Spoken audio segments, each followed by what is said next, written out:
വിവരമറിഞ്ഞ് നുജുലൻ രോഷം കൊണ്ടെങ്കിലും കാളിദാസൻ തടഞ്ഞു. മഹാരാജാവിൻ്റെ മാനസികാവസ്ഥ നാം മാനിക്കണം. അദ്ദേഹത്തിന് എന്നെയും മല്ലികയെയും കുറിച്ച് ചില സംശയങ്ങളുണ്ട്.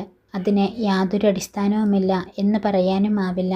സഹോദരൻ്റെ മനോവികാരങ്ങളെ നിഷ്കരുണം അവഗണിക്കാനും അദ്ദേഹത്തെ കൂടുതൽ പ്രയാസപ്പെടുത്താനും എനിക്ക് താല്പര്യമില്ല, കാളിദാസൻ പറഞ്ഞു. യാതൊരടിസ്ഥാനവുമില്ല എന്ന് പറയാനാവില്ല എന്ന് പറഞ്ഞാൽ നിങ്ങൾ പരസ്പരം പ്രണയിക്കുന്നു എന്നാണോ ശംഭു പറയുന്നത്? നിജുലൻ ചോദിച്ചു. എന്ന് പറയാമോ എന്നറിയില്ല. പക്ഷേ മല്ലിക എൻ്റെ രചനകളിൽ വളരെ ആകൃഷ്ടയായിരിക്കുന്നു. നിജിലനും കാണാറുള്ളതുപോലെ ഞങ്ങൾ എത്ര മണിക്കൂറുകൾ സംസാരിച്ചു കൊണ്ടിരിക്കുന്നു. അത് നാട്യശാസ്ത്രത്തെക്കുറിച്ചും കാവ്യശാസ്ത്രത്തെക്കുറിച്ചും സാഹിത്യാദി കലകളെക്കുറിച്ചുമാണെന്ന് ആർക്കൊക്കെ മനസ്സിലാക്കി കൊടുക്കാനാകും? എങ്ങനെ ഈ ആളുകളെ ബോധ്യപ്പെടുത്തി കൊടുക്കാനാകും? മല്ലിക എന്നെ പ്രണയിക്കുന്നു എന്ന് ഒരിക്കലും പറഞ്ഞിട്ടില്ല. മല്ലികയെ പ്രണയിക്കുന്നു എന്ന് ഞാനും മല്ലികയോട് പറഞ്ഞിട്ടില്ല. പക്ഷെ മല്ലിക കാവ്യത്തോടൊപ്പം കവിയെയും മനസ്സിലേറ്റി നടക്കുന്നില്ലേ എന്ന് പലപ്പോഴും തോന്നിയിട്ടുണ്ട്.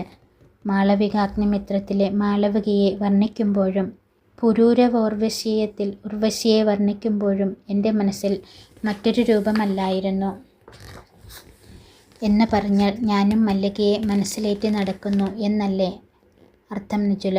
കാളിദാസൻ തങ്ങളുടെ ബന്ധത്തിൻ്റെ യഥാർത്ഥ സ്ഥിതി വിശദീകരിച്ചു. അതുകൊണ്ട് ശംഭു എന്തിന് നാടുവിടണം? ശംഭു ഇവിടെ നിന്നും മാറി നിന്നാൽ മല്ലികയുടെ മനസ്സിൽ നിന്നും ഓർമ്മകൾ മാഞ്ഞു പോകുമോ?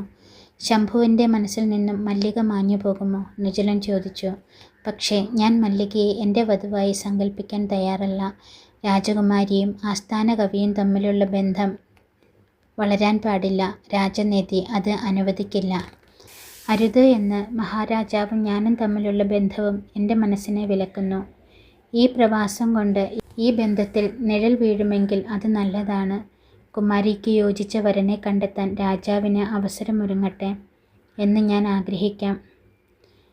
ഞാൻ ഇനി ഇവിടെ നിന്നാൽ എൻ്റെ മനസ്സുപോലും ഞാൻ ആഗ്രഹിക്കുന്ന വഴിയേ ആവില്ല പോകാൻ ശ്രമിക്കുന്നത് എന്ന് ഞാൻ ഭയക്കുന്നു, കാളിദാസൻ പറഞ്ഞു.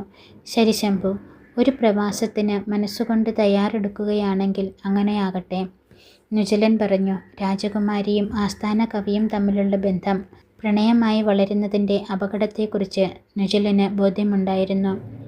പിറ്റേന്ന് പ്രഭാതത്തിൽ രാജരഥം തയ്യാറായി. അറിയിപ്പുമായി സേവകർ എത്തിയപ്പോൾ കാളിദാസന് ആശ്ചര്യം തോന്നി. ഇന്നത്തോളം രാജരഥത്തിൽ സവാരി നടത്തിയിട്ടില്ല.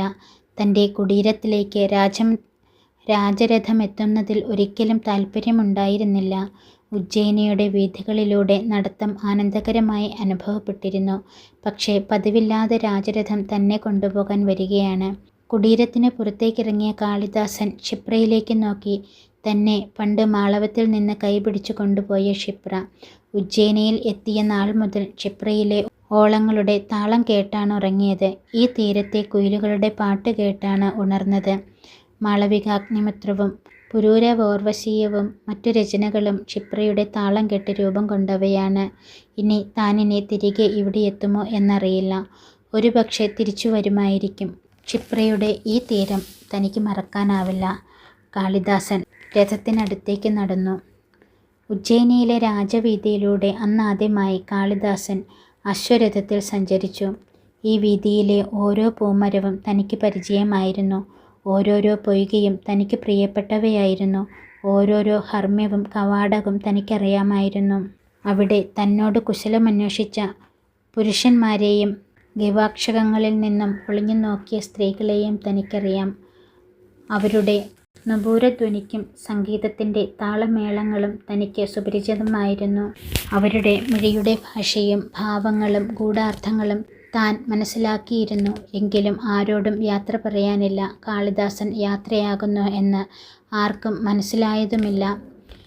കൊട്ടാരം മുറ്റത്തെത്തി രഥം നിൽക്കുന്നതിനു മുമ്പ് തന്നെ രാജസദസ്സിലെ എല്ലാവരും രഥത്തിനടുത്തേക്ക് വന്നു. വിക്രമാദിത്യൻ്റെ മനസ്സിലെ വിങ്ങൽ വിട്ടകന്നിരുന്നില്ല.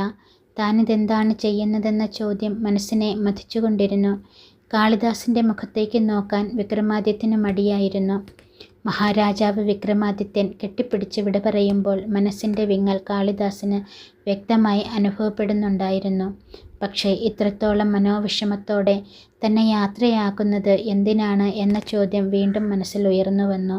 ഈ സമസ്യയും താൻ പൂർത്തിയാക്കണമായിരിക്കും. വിയോഗം അനുരാഗത്തെ ശതഗുണീഭവിക്കപ്പെടുകയേ ഉള്ളൂവെന്ന് ഇവർ അറിയുന്നില്ല. ദക്ഷ പ്രജാപതി എതിർത്തിട്ടും സതീദേവി പരമശിവനെ വരിച്ചില്ലേ? ശിവൻ അപ്രത്യക്ഷനായിട്ടും ശ്രീപാർവതി അദ്ദേഹത്തിനായി തപസ്സനുഷ്ഠിച്ചില്ലേ? സത്യവാനെ മരണത്തിനു പോലും വിട്ടുകൊടുക്കാൻ സാവിത്രി തയ്യാറായിരുന്നില്ല. വിക്രമാദിത്യൻ ഔപചാരികതയോടെ പ്രഖ്യാപിച്ചു.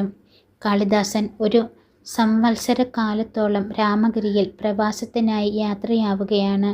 ഈ ഒരു സംവത്സരം കൊണ്ട് മഹത്തായ ഒരു കാവ്യരചനയാണ് അദ്ദേഹം ലക്ഷ്യമിടുന്നത്. അദ്ദേഹത്തിന് അതിന് കഴിയട്ടെ എന്ന് നാം ആശംസിക്കുന്നു. രാജകീയ തീരുമാനവും തൻ്റെ ഇഷ്ടമെന്ന രീതിയിൽ മഹാരാജാവ് പ്രഖ്യാപിച്ചത് കാളിദാസൻ ശ്രദ്ധിക്കാതിരുന്നില്ല. അദ്ദേഹത്തിൻ്റെ പ്രഖ്യാപനം കേട്ടാൽ താൻ രാമഗിരിയിലേക്ക് പോകാൻ തീരുമാനമെടുക്കുകയായിരുന്നു എന്നു തോന്നും. കാളിദാസൻ വിക്രമാദിത്യൻ്റെ മുഖത്തേക്ക് നോക്കി. വിക്രമാദിത്യൻ ആ നോട്ടം നേരിടാനാകാതെ മുഖം തിരിച്ചു.